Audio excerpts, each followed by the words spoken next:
आज्ञापालनाने यश मिळते आणि आज्ञाधारकता अचूक असेल तर चमत्कार घडतो. जीवनामध्ये चमत्कार पाहायचा असेल तर नक्कीच अचूक आज्ञाधारकता धारण करा.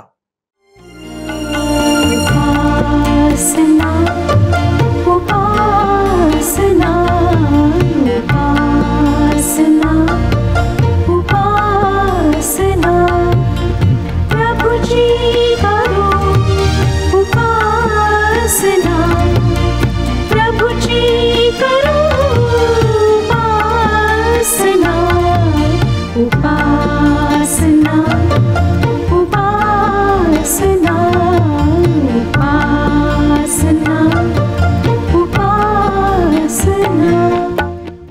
प्रभू येशू ख्रिस्ताच्या मधुर नावात आपणास सलाम. उपासना कार्यक्रमामध्ये आपले हार्दिक स्वागत. प्रियांनो, चिन्ह, चमत्कार यांना आजच्या जगातही महत्त्वाचे स्थान आहे. अगदी रस्त्याच्या कडेला हातचलाकी करून जादू करणाऱ्या व्यक्तीच्या भोवतीही पुष्कळ गर्दी होताना दिसते. काही नैसर्गिक चमत्कार या पृथ्वीवर घडत असतातच, परंतु अविश्वसनीय आत्मिक चमत्कार केवळ परमेश्वरच करू शकतो. यावर आपला विश्वास आहे काय? प्रियांनो, आजच्या अध्ययनात आपण अलिशाने केलेले वेगवेगळे चमत्कार पाहणार आहोत. अर्थात या प्रत्येक चमत्कारात देवाचे सामर्थ्य होते. आज आपण या चमत्कारांकडे अभ्यासात्मक पाहत असताना विचार करूया की देव आम्हाला काय शिकवू इच्छित आहे.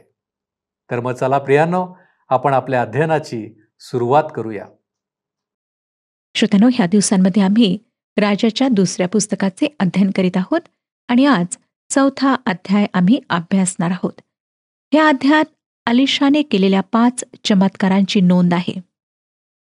एलिया व अलिशा यांनी केलेल्या चमत्कारांमध्ये साम्य असले तरी अलिशाने केलेले चमत्कार जास्त व्यापक स्वरूपाचे आणि मोठे होते. 4था अध्याय 1 वचन आम्हाला सांगतं, एकदा संदेष्टांच्या शिष्यांच्या स्त्रियांपैकी एकीने अलिशाकडे गाऱ्हाणे केले. ती म्हणाली, तुझा सेवक माझा नवरा मरून गेला आहे. तुला ठाऊक आहे की तो परमेश्वराचे भय बाळगणारा होता. त्याचा सावकार माझ्या 2 पुत्रास दास करून नेण्यास आला आहे. श्रोत्यांनो, ह्या स्त्रीच्या पतीला अलिशा चांगल्या प्रकारे ओळखत असावा. ती त्याला तिचा नवरा खरा विश्वासू होता याची आठवण करून देते. जेव्हा तो मरण पावला तेव्हा त्याच्यावर काही कर्ज होते व त्याच्या मृत्यूनंतर त्याचा सावकार ती रक्कम वसूल करायला आला. त्या काळात जर उधारी करणाऱ्याला स्वतःची मालमत्ता गहाण टाकण्यासाठी नसेल तर तो स्वतःला किंवा त्याच्यावर अवलंबून असलेल्या कुटुंबाच्या सभासदाला तारण म्हणून ठेवत असे. म्हणून आता या विधवेच्या मुलांना तो सावकार तारण म्हणून नेणार होता. श्रोत्यांनो, या ठिकाणी मला जी गोष्ट खटकते ती ही की या देवावर विश्वासणाऱ्या माणसाने कर्ज काढले होते व त्याच्याने ते स्वतःच्या हयातीत फेडणे झाले नाही. नीतिवचन 22 अध्याय आणि 7 वचन सांगतं. नीतिसूत्रे 22 अध्याय 7 वचन. धनिक मनुष्य निर्धनांवर सत्ता चालवितो, ऋणको धनकोचा दास होतो. ह्याप्रमाणे खरोखर उसने घेणारा उसने देणाऱ्याचा दास होतो. त्यापेक्षा विश्वासणाऱ्याने कर्ज न घेणेच उत्तम नाही काय? बऱ्याचदा आम्ही आमच्या मिळकतीतला 10वा भाग देवाच्या भांडारात आणत नाही. त्यामुळे मलाकीचे पुस्तक 3 अध्याय आणि 10व्या वचनातील आज्ञेचे पालन आमच्याकडून होत नाही. हे वचन सांगतं की सेनाधीश परमेश्वर म्हणतो, माझ्या मंदिरात अन्न असावे म्हणून सगळा दशमांश तुम्ही भांडारात आणा, म्हणजे मी आकाश कपाटे उघडून जागा पुरणार नाही एवढा आशीर्वाद तुम्हाकरिता वर्षितो की नाही याविषयी माझी प्रतीती पहा. साहजिक श्रोत्यांनो, दशमांश देण्याने प्राप्त होणारे आशीर्वाद आम्हाला प्राप्त होत नाहीत. परमेश्वर निश्चित रीतीने आपले वचन सिद्ध करणार आहे. जे दान देणे आम्हाला परवडते तेच आम्ही देऊ असे म्हणणे योग्य नाही, तर संतोषाने देणे देवाला आवडते. जेव्हा मी विश्वासाने व संतोषाने आमच्या पगाराचा किंवा उत्पन्नाचा 10वा भाग सर्वप्रथम देवासाठी काढून ठेवतो व त्याच्या भांडारात आणतो, तेव्हा उरलेल्या रकमेत आमचे महिन्याचे सर्व खर्च सुव्यवस्थित रीतीने भागतात. या बाबतीतही देवाचा चांगुलपणा अनुभवा. विश्वासणाऱ्या व्यक्तीने कर्ज काढणे म्हणजे देवावर अविश्वास प्रगट करणे होय. या वृत्तांतामधील विश्वासणाऱ्याने कर्ज काढले व ते फेडण्याआधीच तो मरण पावला. त्यामुळे आता त्याच्या विधवेवर कठीण प्रसंग ओढवलेला आहे. देवाच्या कृपेमुळे तिला देवाच्या सेवकाचे सहाय्य प्राप्त झाले. दुसरं वचन पहा काय सांगतं. अलिशाने तिला विचारले, मी तुझ्यासाठी काय करू हे मला सांग. तुझ्या घरात काय काय आहे? ती म्हणाली, 1 घडा तेलाशिवाय आपल्या दासीच्या घरात काही एक नाही. अलिशाने या छोट्या कुटुंबाविषयीची आपली जबाबदारी ओळखली. मोशेच्या नियमाप्रमाणे अनाथ व विधवा यांची काळजी घेणे आवश्यकच होते. 3 ते 5 वचने. तो तिला म्हणाला, तू जा आणि बाहेरून आपल्या शेजाऱ्या पाजाऱ्यांकडून बरीचशी रिकामी भांडी मागून आण. मग आपल्या पुत्रांसह घरात जाऊन दार बंद कर व त्या सर्व भांड्यात तेल ओत आणि भांडे भरेल ते बाजूला ठेव. ती त्याचपासून गेली आणि आपल्या पुत्रांसह आपल्या घरात जाऊन तिने दार बंद केले. ते तीचकडे भांडी आणीत ती भरीत जाई. अलिशाची मदत विलक्षण होती. त्या घरामध्ये जणू तेलाची न आटणारी एक विहीरच तयार झाली होती. 6 आणि 7 वचने पहा. सर्व भांडी भरल्यावर ती आपल्या पुत्रास म्हणाली, मला आणखी 1 भांडे आणून द्या. त्यांनी म्हटले, आता एकही भांडे उरले नाही. तेव्हा तेल वाढवावयाचे राहिले. तिने जाऊन देवाच्या माणसास हे सांगितले. तो म्हणाला, जा, तेल विकून आपले कर्ज फेड व जे शिल्लक राहील त्यावर आपला व आपल्या पुत्रांचा निर्वाह कर. एलियाने सारफत या ठिकाणी एका विधवेच्या घरी दुष्काळाच्या काळात वास्तव्य केले होते. त्यावेळेस आपणाला आठवत असेल श्रोत्यानो की तिच्या घरातली तेलाची कुपी कधीच रिकामी झाली नाही. परंतु यावेळेस अलिशाने केलेला हा चमत्कार त्या चमत्कारापेक्षाही मोठा होता. त्यानंतरचा चमत्कार एका शुनेमाच्या थोर बाईच्या जीवनात घडला. जेव्हा जेव्हा अलिशा तिच्या गावातून पुढे जात असे तेव्हा तेव्हा तो या दयाळू बाईच्या घरी उतरत असे. 9 आणि 10 वचने सांगतात. ती आपल्या नवऱ्यास म्हणाली, हा पुरुष वारंवार या वाटेने जातो. हा कोणी देवाचा पवित्र माणूस आहे असे मला दिसते. यास्तव धाब्यावर आपण एक लहानशी खोली करू आणि त्याच्यासाठी 1 खाट, 1 मेज, 1 खुर्ची व 1 समय अशी तिच्यात ठेवू. म्हणजे तो आपल्याकडे येईल तेव्हा त्या खोलीत उतरत जाईल.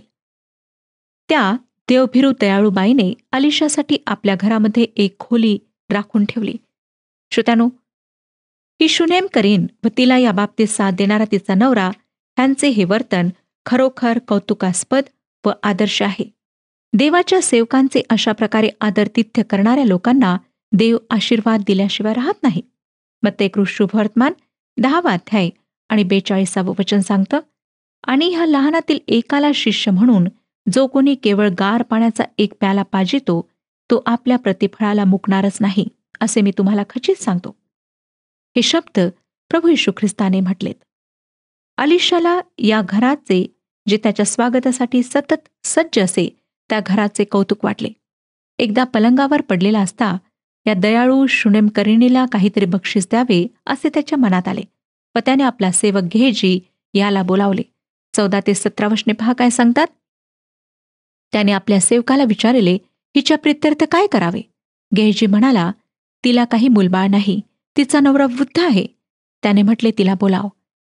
त्याने बोलावल्यावर ती येऊन दारी उभी राहिली. तो तिला म्हणाला, वसंत ऋतू पुनरुपी येईल तेव्हा तू पुत्रास उराशी धरशील. ती म्हणाली, छे छे, माझे स्वामी, देवाचे माणूस, आपल्या दासीची वंचना करू नका.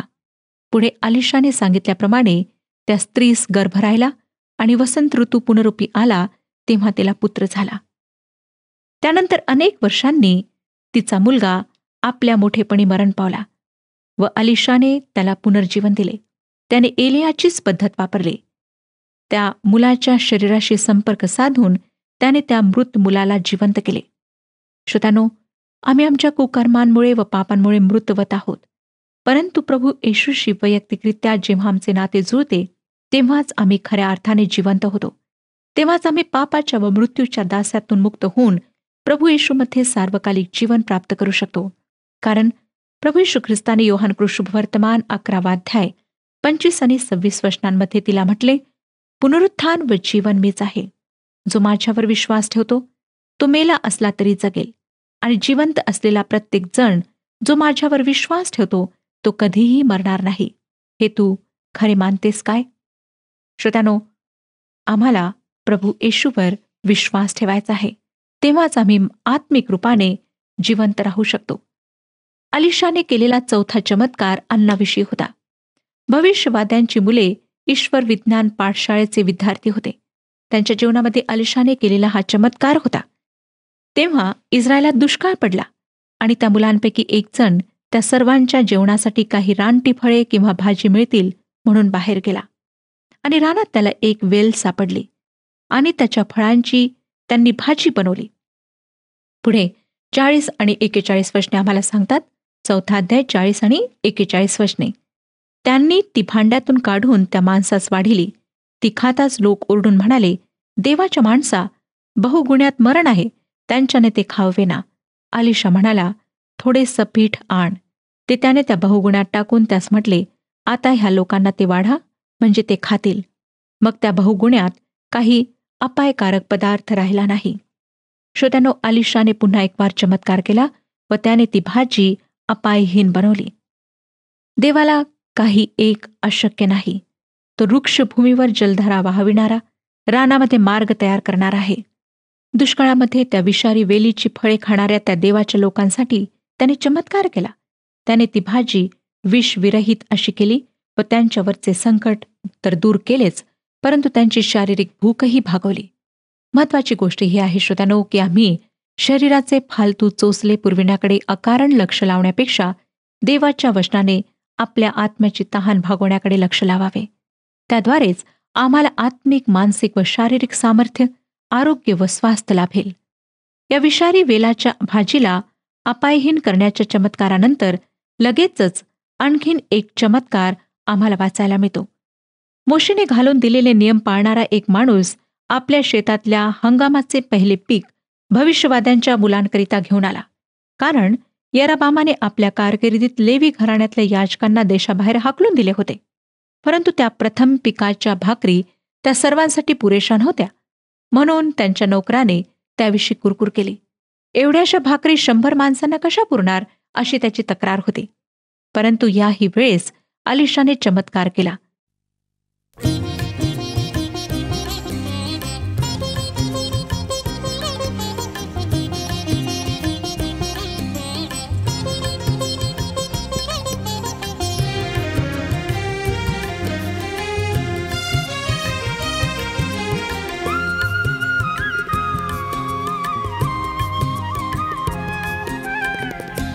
मी उडा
43 आणि 44 वचने पुढे सांगतात. 4 अध्याय 43 आणि 44 वचने. त्याचा सेवक म्हणाला, काय 100 माणसंच एवढेसे वाटून देऊ? तो म्हणाला, हे लोकांस वाटून दे, त्यांना हे खाऊ दे. परमेश्वर म्हणतो, त्यांनी खाल्ल्यावर ह्यातून काही उरेलही. तेव्हा त्याने ते लोकांस वाढिले आणि परमेश्वराच्या वचनाप्रमाणे त्यांनी ते खाल्ल्यावर काही उरले. या घटनेवरून आम्हाला येशूने त्याच्या पृथ्वीवरच्या वास्तव्यात केलेल्या चमत्काराची आठवण येते. श्रोत्यानो, आमचा परमेश्वर सर्व गरजा भागवणारा परमेश्वर आहे. तो कधीही न बदलणारा व युगानुयुग सारखा असलेला परमेश्वर आहे. म्हणूनच प्रभू येशूने मत्ते शुभवर्तमान 6 अध्याय 31, 32 आणि 33 वचनांमध्ये म्हटले, ह्यास्तव काय खावे, काय प्यावे, काय पांघरावे असे म्हणून चिंता करीत बसू नका. कारण ही सर्व मिळवण्याची धडपड परराष्ट्रीय लोक करीत असतात. तुम्हाला ह्या सर्वांची गरज आहे हे तुमचा स्वर्गीय पिता जाणून आहे. तर तुम्ही पहिल्याने त्याचे राज्य व त्याचे नीतिमत्व मिळविण्यास झटा, म्हणजे त्यांच्याबरोबर ह्याही सर्व गोष्टी तुम्हाला मिळतील. श्रोत्यानो, या चमत्कारानंतर आम्ही अलिशाने केलेले आणखीन काही चमत्कार पाहतो. 5व्या अध्यायात आम्हाला काही कुतूहलजनक चमत्कारांचे वृत्तांत आढळतात. अरामी सेनापती नामान याविषयी हा अध्याय आहे आणि या वृत्तांतामध्ये आम्हाला अलिशाच्या जीवनातल्या अत्यंत रोचक भागाविषयी माहिती मिळते. या वृत्तांतावरून असं वाटतं की अलिशा हा एलियाप्रमाणेच रानगट असावा व त्यालाही विनोदबुद्धी असावी. मला वाटतं श्रोत्यानो की परमेश्वराला ही विनोदबुद्धी आहे आणि विनोदबुद्धी असलेल्या लोकांचा उपयोग करणे त्याला आवडते. एका अत्यंत निराशाजनक स्थितीत असलेल्या माणसाविषयीचे हे वर्णन वाचताना आपणालाही हसू येईल. 5वा अध्याय आणि 1 वचन पहा. अरामाच्या राजाचा सेनापती नामान हा आपल्या धन्याच्या पदरी एक थोर व प्रतिष्ठित मनुष्य होता, कारण त्याच्याद्वारे परमेश्वराने अरामास जय दिला होता. तो पराक्रमी वीर होता, पण कोडी होता. हे पहिले वचन आम्हाला नामानाचे ओझरते शब्दचित्र देते. तो आरामाच्या राजाचा सेनापती होता. जरी तो यहुदी तर होता, तरी तो थोर व मान्यता पावलेला माणूस होता. त्याच्याद्वारे परमेश्वराने आरामाला सुटका दिली होती. ही एक विशेष गोष्ट आहे. या माणसाचा देवाने उपयोग केला. या माझ्या मताशी तुम्ही सहमत असाल असे मला खात्रीने वाटते. जे लोक ख्रिस्तीतर आहेत अशा लोकांचा परमेश्वर उपयोग करून घेतो हे आपणाला समजेल. हे जरी आपणाला विचित्र वाटत असले तरी ते खरे आहे. देवाच्या वचनामध्ये हे विधान सिद्ध करणारी अनेक वचने आम्हाला वाचायला मिळतात. देवाने फारो, नबुकदनेसर, कोरेश, अलेक्झांद्र ह्यांचा आपल्या कार्यासाठी उपयोग करून घेतला. या ठिकाणी श्रोत्यानो, परमेश्वराने नामानाचा उपयोग केला. नामान एक बलवान वीरही होता. देवाच्या दरबारामध्ये या सर्व गोष्टींची गणना होते. या गोष्टींचा परमेश्वर तिरस्कार करीत नाही. या यहुदीतर व्यक्तीचा देवाने आरामाला सुटका देण्यासाठी उपयोग केला. या नामानाविषयी आम्हाला या सर्व चांगल्या गोष्टी पाहायला मिळतात. परंतु एक गोष्ट शेवटी सांगण्यात आलेली आहे, ती म्हणजे तो कोडी होता. या जगात ख्रिस्ती नसलेले पुष्कळ चांगले लोक आहेत. त्यांच्याविषयी आम्हाला पुष्कळ चांगल्या गोष्टी सांगता येतील. हे लोक पुष्कळ चांगल्या गोष्टी करतात आणि ते खरंच चांगले लोक आहेत. परंतु त्यांच्याविषयी एकच निष्कर्ष काढता येईल, तो म्हणजे की सर्वजण पापी आहेत. देवाचं वचन सांगतं की सर्वांनी पाप केले आहे, सर्वजण देवाच्या गौरवाला उणे पडले आहेत. श्रोत्यांनो, लोक कितीही चांगले असू द्यात, ते देवाच्या दृष्टिकोनातून पापी आहेत. यशायाचे पुस्तक 64 अध्याय आणि 6 वचन सांगतं, आम्ही सगळे अशुद्ध मनुष्यासारखे झालो आहोत. आमची सर्व धर्मकृत्ये घाणेरड्या वस्त्रासारखी झाली आहेत. आम्ही सर्व पाल्याप्रमाणे वाळून गेलो आहोत. आमच्या अधर्माने आम्हास वादळाप्रमाणे उडवून दिले आहे. खरोखर श्रोत्यानो, जर आम्ही आमचे वर्तन बहिर्गोल भिंगातून पाहिले किंवा त्याचे अगदी बारकाईने विश्लेषण केले, तर आमच्या लक्षात येईल की परमेश्वर आमच्याविषयी जे सांगतो ते अगदी तंतोतंत खरे आहे. त्या काळामध्ये यहुदीतर राष्ट्रांमध्ये कुष्ठरोग्यांना समाजाबाहेर काढण्याची पद्धती नव्हती, परंतु देवाने इस्रायलाला कुष्ठरोग्यांना समाजाबाहेर काढण्याचा नियम घालून दिला होता. कारण हा रोग संसर्गजन्य असल्याने तो लोकांमध्ये पसरू नये अशी त्यामागची भूमिका होती. आजकाल कुष्ठरोग्यांसाठी एक वेगळी वसाहत केल्या जाते. त्यांना समाजापासून वेगळे राखल्या जाते. एखाद्या यहुदीतर राष्ट्राला हे समजण्याच्या कितीतरी शतके आधी देवाने पवित्र शास्त्रामध्ये त्यांच्याविषयी सूचना दिल्या. या गोष्टीचा आपण विचार करायला हवा. आमची तथाकथित संस्कृती तर आता विकसित झालेली आहे आणि आता आम्हाला कुष्ठरोग्यांना वेगळे ठेवण्याचे महत्त्व समजले आहे. परंतु श्रोत्यांनो, परमेश्वराने तर त्याच्या पुस्तकात अनेक शतकांपूर्वी सांगितले की कुष्ठरोग्याला दूर ठेवावे. ज्यावेळी कुठल्याही यहुदीतर राष्ट्राला त्याची आवश्यकता कळली नव्हती. शुद्धता, अशुद्धता, स्वच्छता, आरोग्य, नीतिनियम, समाज व्यवस्था वगैरेंविषयी आपले परिपूर्ण नियम परमेश्वराने दिलेत. ते नियम आजच्या विज्ञानाच्या नियमांमध्ये व्यवस्थित बसतात. परंतु श्रोत्यांनो, याही पलीकडे जाऊन आम्हाला असं दिसतं की कुष्ठरोग हे पवित्र शास्त्राच्या मते एक प्रकारचे पाप आहे. त्याचे एक कारण असे की त्यावर त्या काळात मानवी उपाय पुरेसे नव्हते. मानवी प्रयत्नांनी हा रोग बरा होणे शक्य नव्हते. पाप ही तसेच आहे. आमचे पाप केवळ परमेश्वरच नष्ट करू शकतो. पापी माणसाला केवळ तोच मुक्ती देऊ शकतो. नामान एक चांगली व्यक्ती होता, परंतु तो पापी होता. त्याने त्याच्या कुष्ठरोगाला लपविण्याचा प्रयत्न केला, परंतु तो स्वतःला त्यापासून वाचवू शकला नाही. त्याला तसे करता आले नाही. श्रोत्यांनो, आजही बरेचसे लोक आपल्या पापाच्या काळ्या डागांना सफेदी मारून लपविण्याचा प्रयत्न करतात. परंतु श्रोत्यांनो, त्यांना पूर्णपणे स्वच्छ होण्याची आवश्यकता आहे. फक्त प्रभू येशू ख्रिस्तच ते आपल्या पवित्र रक्ताच्या द्वारे करू शकतो. मत्ते शुभवर्तमान 10वा अध्याय आणि 26वे वचन सांगतं, ह्यास्तव त्यांना भिवू नका, कारण उघडकीस येणार नाही असे काही झाकलेले नाही आणि कळणार नाही असे काही गुप्त नाही. कोणीही आपले पाप लपवायचा कितीही प्रयत्न केला तरी ते एक दिवस उघडकीस येणारच. चांगली कृत्ये करूनही ती पापे धुवून निघणार नाहीत. ती पापे फक्त येशू ख्रिस्तच धुवून काढू शकतो. त्याने आमच्या पापांसाठी वधस्तंभावर आपले निर्दोष रक्त सांडून खंडणी भरून दिले. त्याने आमच्या पापरूपी कुष्ठरोगाला दूर केले, त्याला बरे केले. श्रोत्यांनो, नंतर 5वा अध्याय आणि 2रं वचन सांगतं, अरामी लोकांनी टोळ्या करून छापा घातला आणि इस्रायल देशातून एक लहान मुलगी कैद करून नेली. ती नामानाच्या स्त्रीच्या सेवेस राहिली. या वचनात सांगितलेली ही छोटी मुलगी पवित्र शास्त्रातील अनेक अनामिकांपैकी एक आहे. ती एक लहान यहुदी मुलगी होती, परंतु एक महान व्यक्ती होती. ती नामानाच्या बायकोची चाकरी करीत होती. 3रं वचन, ती आपल्या धनीनेच म्हणाली, शोम्रोनातल्या संदेष्टांशी माझ्या धन्याची गाठ पडती तर किती बरे होते. त्याने त्याचे कोड बरे केले असते. या छोट्या यहुदी मुलीला श्रोत्यानं कोणाला आज्ञा देण्याचा काय अधिकार असणार. पण एक दिवस ती उसासा सोडून म्हणाली, माझा धनी शोम्रोनातल्या भविष्यवाद्यांजवळ असता तर किती बरे होते. त्याने त्याचा कुष्ठरोग दूर करून त्याला बरे केले असते. या वाक्यावरून श्रोत्यानो, तुमच्या लक्षात आलेच असेल की अलिशा अतिशय प्रसिद्ध होता. नामानाच्या पत्नीने त्या मुलीचे हे बोलणे ऐकले व तिच्याद्वारे ते आरामाच्या राजापर्यंत पोहोचले. 4थं वचन, कोणी एकाने जाऊन आपल्या धन्यास सांगितले की ती इस्रायली मुलगी असे म्हणत आहे. हे ऐकून राजाला बरे वाटले. त्याच्या वीर सेनापतीच्या दुःखाचे निवारण करण्याचा एक मार्ग त्याला सापडला होता. त्याने ताबडतोब इस्रायलाच्या राजाच्या नावाने एक पत्र पाठवले व सोबत एक किमती नजरानाही पाठवला. आणि पुढे आम्हाला दिसतं की त्या राजाला वाटले की नक्कीच हा माझ्याशी भांडण करण्याचे काहीतरी निमित्त पाहत आहे.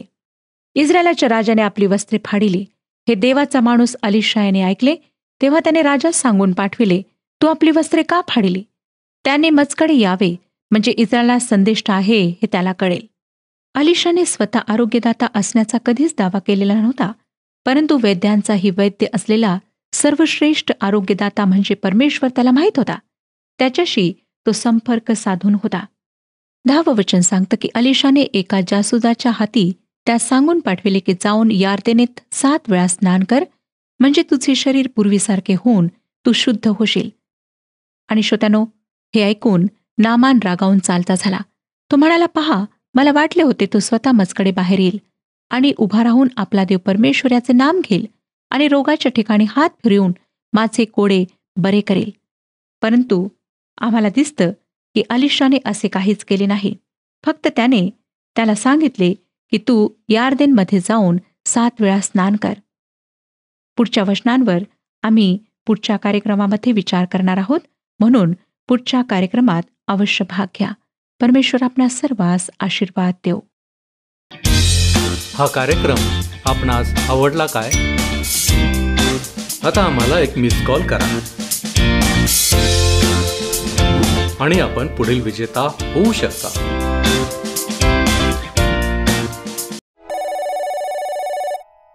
प्रियांनो, मला खात्री आहे की आज परमेश्वर आपणासोबत बोलला आहे आणि नक्कीच आजच्या अध्ययनातून काही विशेष धडे आपणास मिळाले असतील. आज आपण शिकलो की आम्ही देवाच्या सेवकांचे आदरातिथ्य करावे. देव आमची सर्व गरज भागविणार आहे, म्हणून आम्ही केवळ त्याच्यावरच विसंबून राहणे आवश्यक आहे. आम्हाला चिंता करण्याचे काहीच कारण नाही. आमच्यामध्ये जर योग्य आज्ञाधारकता असेल तर आमच्या जीवनामध्येही आम्हाला चमत्कार पाहायला मिळतात. काय आमच्या जीवनामध्ये देवाच्या द्वारे कधीतरी चमत्कार होतात? काय आमच्यात योग्य आज्ञाधारकता आहे? आणि शेवटची गोष्ट म्हणजे मनुष्याला अशक्य असले तरी देवाला कोणतीही गोष्ट अशक्य नाही. प्रियांनो, यावर आपण आत्मपरीक्षण करूया. आपण प्रार्थना करू. आमच्यावरती दया आणि कृपा करणाऱ्या आमच्या महान प्रेमळ परमेश्वरा, तुझ्या नावाला आम्ही धन्यवाद देतो. तुझ्या नावाची आम्ही स्तुती करतो प्रभूजी, की तू आम्हाला शिकवलेलं आहेस की आम्ही तुझ्यावरती विसंबून राहावं. होय प्रभू परमेश्वरा, आम्हाला ठाऊक आहे ज्यावेळेस आमचं जीवन तुझ्यामध्ये परिपूर्णतेने विसंबून आहे, आमच्या जीवनामध्ये येणारे प्रत्येक क्षण हे आशीर्वादाचे असतात. प्रत्येक वेळेस प्रभूजी तुझं साह्य आणि मार्गदर्शन आम्हाला लाभतं आणि विशेषरित्या आमच्या जीवनामध्ये तू चमत्कारही करतोस.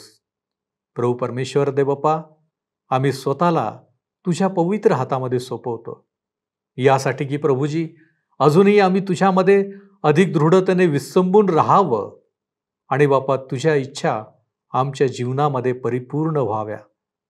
यासाठी प्रभू परमेश्वर देवप्पा सर्व मान, महिमा आणि गौरव आम्ही तुला देतो आणि या विनंत्या येशू ख्रिस्त आमचा प्रभू याच्याद्वारे करतो, म्हणून तू ऐक.